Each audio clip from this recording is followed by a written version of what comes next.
Pernah nggak sih kamu lihat area support dan resistance, kelihatannya sama persis, tapi kok hasilnya beda, kadang mantul, kadang malah jebol terus. Nah, ini rahasianya. Support dan resistance yang kita lihat sebagai retail, seringkali beda niatnya dengan yang dipakai bandar.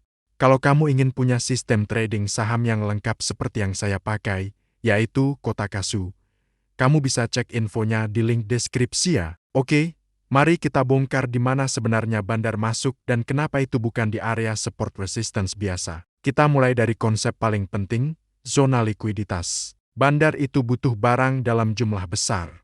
Untuk bisa beli banyak tanpa menaikkan harga secara drastis, mereka butuh penjual yang banyak juga. Di mana penjual-penjual ini berkumpul? Pertama, di area stop loss para trader retail. Kamu pasang stop loss di bawah support kan? Nah, bandar sengaja menekan harga sampai ke bawah support itu, memicu stop loss kamu, dan mereka siap menampung jualanmu. Kamu rugi, mereka dapat barang murah.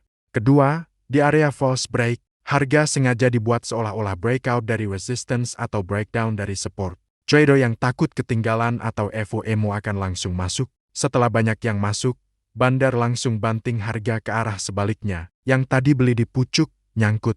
Yang jual karena panik breakdown, harganya malah naik lagi. Mereka memanfaatkan psikologi pasar untuk keuntungan mereka. Ketiga, di panic zona. Ini terjadi saat ada berita buruk atau sentimen negatif yang membuat pasar panik.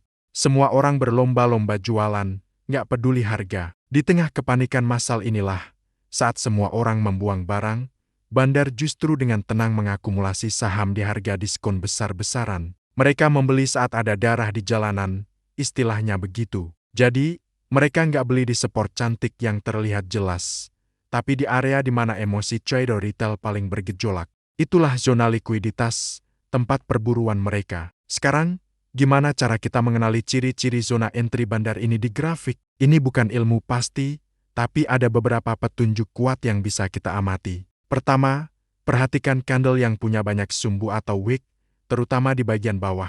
Sumbu panjang ke bawah ini menunjukkan adanya tekanan beli yang kuat. Harga sempat ditekan turun, tapi ada kekuatan besar yang langsung mendorongnya naik lagi sebelum candle ditutup. Ini seperti jejak kaki bandar yang sedang menampung barang. Kalau kamu lihat banyak candle dengan ekor panjang ke bawah di satu area harga, waspadalah. Kedua, volume yang tiba-tiba melonjak tapi harga sahamnya malah stagnan atau bergerak dalam rentang sempit. Logikanya, kalau volume transaksi besar, harga harusnya bergerak signifikan kan? Entah naik atau turun kencang. Tapi kalau volumenya gede tapi harganya diam saja, ini aneh. Ini seringkali pertanda sedang terjadi akumulasi besar-besaran. Ada yang jualan banyak, tapi ada juga yang beli banyak di harga yang sama, sehingga harga tertahan.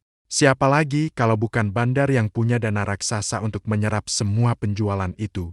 Ketiga, perhatikan pola candle rejection yang kuat. Misalnya, muncul candle hammer atau inverted hammer setelah harga turun tajam, atau ada pola bullish engulfing di area support yang baru saja dijebol sesaat.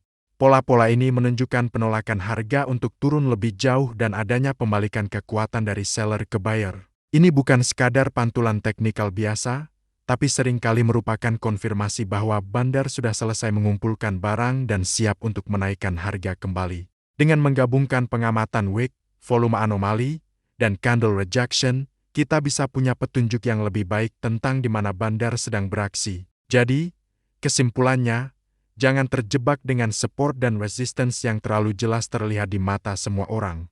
Justru di area-area yang membuat retail panik, terkena stop loss, atau terjebak false break, disitulah bandar seringkali membangun posisinya. Ingat, saat harga terlihat diam dan membosankan setelah penurunan, itu bukan berarti sepi. Bisa jadi itu adalah fase tenang sebelum badai, di mana bandar sedang sibuk mengumpulkan amunisi. Dengan memahami cara berpikir mereka, kita bisa mencoba untuk mengikuti jejaknya, bukan malah menjadi mangsanya. Terima kasih sudah menonton. Semoga wawasan ini bisa membuat trading kamu jadi lebih baik dan lebih presisi. Jangan lupa like, komen, dan subscribe ya. Sampai jumpa di video selanjutnya.